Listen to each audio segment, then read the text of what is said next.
Pemirsa, penunjukan putra Presiden Jokowi Gibran Rakabuming Raka seolah menunjukkan langkah PDI Perjuangan agar tidak berpaling hati dari capres pilihannya Ganjar Pranowo.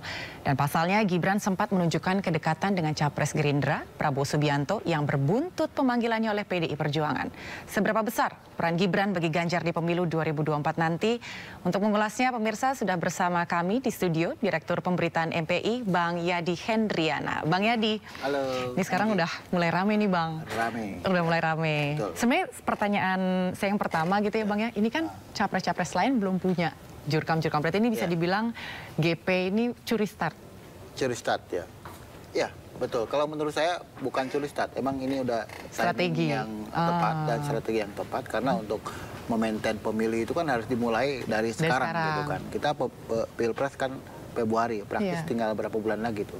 Dari November 7 sampai 8 bulan gitu kan. Cuma sebentar.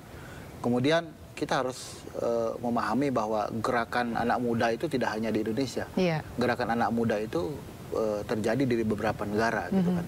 Di tetangga kita kan ada Malaysia misalnya. Di Malaysia itu ada Malaysia United Democracy Aliansi gitu kan. Aliansi untuk Demokrasi di Malaysia, dan itu gerakannya itu dipimpin oleh anak-anak muda. Kemudian di kalau nggak salah Filipina itu kemenangan Bongbong juga kan sebetulnya gerakan anak muda, meskipun dia putra Marcos gitu kan. Kemudian juga ada Sarah Elago dan lain-lain. Kemudian juga di Filipina itu ya, yang memang dia anak muda yang konsisten memperjuangkan gender dan masalah kemiskinan dan lain-lain. Kemudian di Myanmar juga kan sama gitu kan, ada gerakan-gerakan anak muda. Nah kemudian munculnya Gibran ini itu menjadi inspirasi yang sangat bagus bagi anak-anak muda itu. Jadi Gibran akan memancing suara yang sangat besar sekali, dan ini timingnya sangat tepat sekali kalau Pak Ganjar mengambil Gibran sebagai juru kampanye. Kalau kita lihat kan memang nama Gibran ini sudah sangat well known gitu kan di kalangan anak-anak muda. Tapi tadi yang menarik adalah ketika Bang Yadi menyampaikan bagaimana kegerakan anak-anak muda itu bukan cuma di Indonesia tapi juga di negara-negara tetangga. Nah, yang menjadi pertanyaannya apakah sosok Gibran ini cukup mewakili atau cukup kuat gitu untuk meraup suara pemilih muda di negara-negara tetangga itu, Bang Yadi? Pasti gitu kan, karena dia memiliki pengaruh gitu kan. Background dia putra dari Presiden Republik Indonesia Pak Jokowi, kemudian dia masih muda, dia sebagai seorang local leader di Solo yang otomatis dia memiliki pengaruh yang bagus juga. Kemudian selain dia local leader juga Gibran artinya punya pengaruh di semua kalangan elit politik. Nah, dan juga masyarakat. Kemudian pengikut dan follower di media sosial juga sangat besar gitu kan. Itu yang menjadi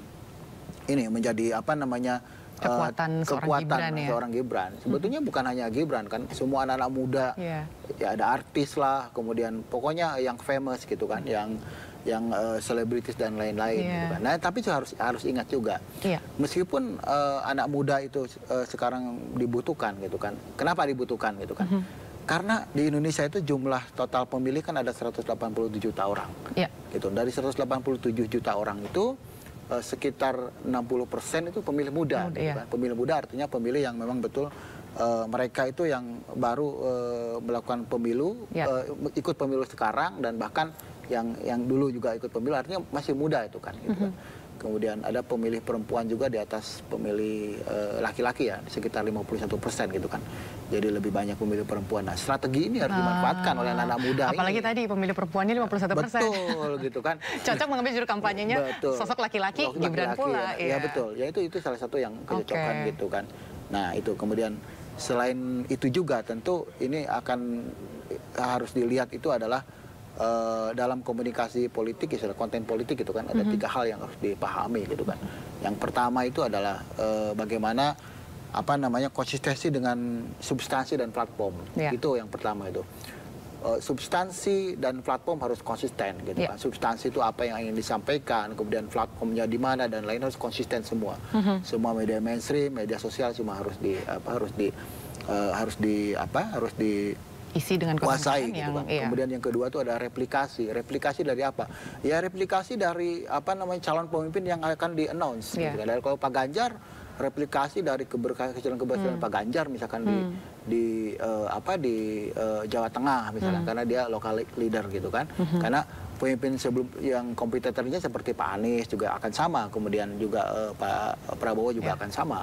Kemudian yang ketiga selain replikasi juga evidence gitu kan, bagaimana semua apa yang disampaikan itu betul-betul harus ada faktanya dan buktinya gitu. Ketika itu disuarakan, ini kekuatan anak muda dia akan luar biasa loh. Ini luar biasa nih, dapat tips nih berarti sebenarnya dari Bang Yadi supaya lebih efektif. Kalau tadi kan kita dengar dari Ketua Umum Perindo untuk menguasai apa yang menjadi kekuatan capresnya. Dan tadi ada 3 hal itu yang sudah disampaikan oleh Bang Yadi. Bang Yadi, kalau sebelumnya kita kan sempat tahu ya Bang, bahwa sempat nih ada bukan pergeseran ya, tapi sempat terlihat bagaimana sosok Gibran ini sepertinya condong ke Prabowo. Nah sebetulnya apakah ini juga salah satu strategi untuk mengunci Gibran supaya tidak berpindah ke lain hati? Saya kira semua capres ingin menggait Gibran sebagai sebagai food cater ya, sebagai juru kampanye dan food cater gitu kan.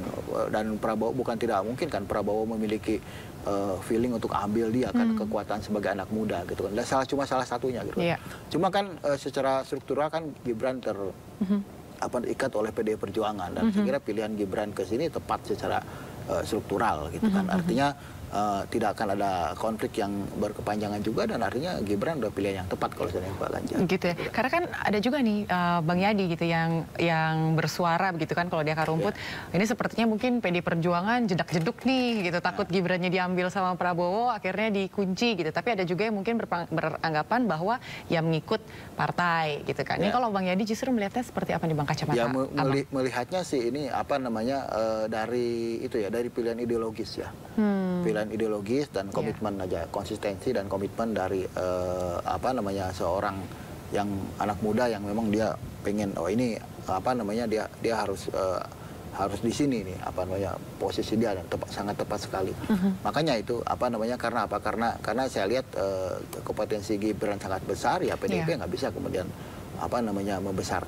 membiarkan itu dan diambil sama yang lain gitu kan. Dia harus keep betul. Saya kira ini kita akan lihat, saya kira bagaimana pilihan Gibran ke depan, dan dia udah menyampaikan announce bahwa dia akan bersedia untuk menjadi juru kampanyenya atau food getter dari Pak Ganjar Pranowo. Oke, kalau itu kan tadi dari sisi juru kampanyenya begitu Bang Yadi. Bang Yadi sebagai perwakilan editorial begitu ya Bang, apa yang sekiranya perlu diperhatikan oleh tim Ganjar atau mungkin dari Ganjar secara personal begitu yang kiranya bisa dicermati atau yang Bang Yadi lihat ini perlu dilakukan seperti itu Bang? Ya itu dari 3 itu tadi saya yang sampaikan. Gitu. Itu kan dari sisi juru kampanyenya. Kalau dari sisi Ganjarnya sendiri? Hampir sama gitu kan. Pak Ganjar itu kan dia mewakili frontline-nya, wajah depannya itu beliau harus menyampaikan banyak hal. Jadi dia dalam menyampaikan visi misinya itu harus ada konsistensi, dan juga selain konsistensi juga dari sisi substansi dan platform juga itu harus konsisten. Kemudian yang kedua juga dia harus melakukan replikasi dari capaian-capaian dia. Kemudian yang ketiga juga sama, kemudian fakta-fakta harus disampaikan. Nah, ketika Pak Ganjar juga melakukan itu, maka juru-juru kampanye juga harus mengikuti apa yang disampaikannya Pak Ganjar, karena ini akan menjadi titik unggul gitu kan dari seorang capres Ganjar Pranowo gitu kan. Saya kira strategi itu akan juga dilakukan oleh capres-capres lainnya. Gitu. Oke, yang terakhir Bang Yadi, kalau tadi dari penjelasan Bang Yadi adalah sosok Gibran ini sangat kuat untuk meraup suara anak-anak muda. Seandainya begitu Bang ya, bisa diberikan suatu kepastian apakah betul-betul bisa mengambil seluruh suara milenial, atau sebetulnya ada anak muda lain yang sebetulnya perlu mulai dilirik begitu oleh Ganjar? Ya, milenial itu punya ideologi-ideologi yang berbeda. Jadi ideologinya itu yang saya lihat gitu kan, ada Gen Z, Gen Y gitu kan, dan lain. Ideologinya itu mereka lain-lain gitu kan. Jadi mereka itu artinya ideologi yang betul-betul anti kemapanan kalau saya ngelihat itu. Bukan anti kemapanan dalam artian frontal. Artinya mereka itu melihat kemapanan ini sebuah tantangan gitu kan. Mereka ditawarkan ini tapi mereka choice-nya ini. Mereka ditawarkan ini, choice-nya ini. Jadi ini tergantung bagaimana seorang food getter mengambil hati anak-anak muda ini yang bervariasi ini.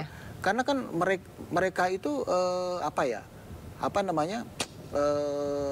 idolanya itu tidak hanya satu orang, idolanya itu lain gitu. Kadang orang yang sama orang tuanya tidak tidak disangka-sangka ini kok jadi idola gitu kan, yang bukan siapa-siapa kok jadi idola gitu kan.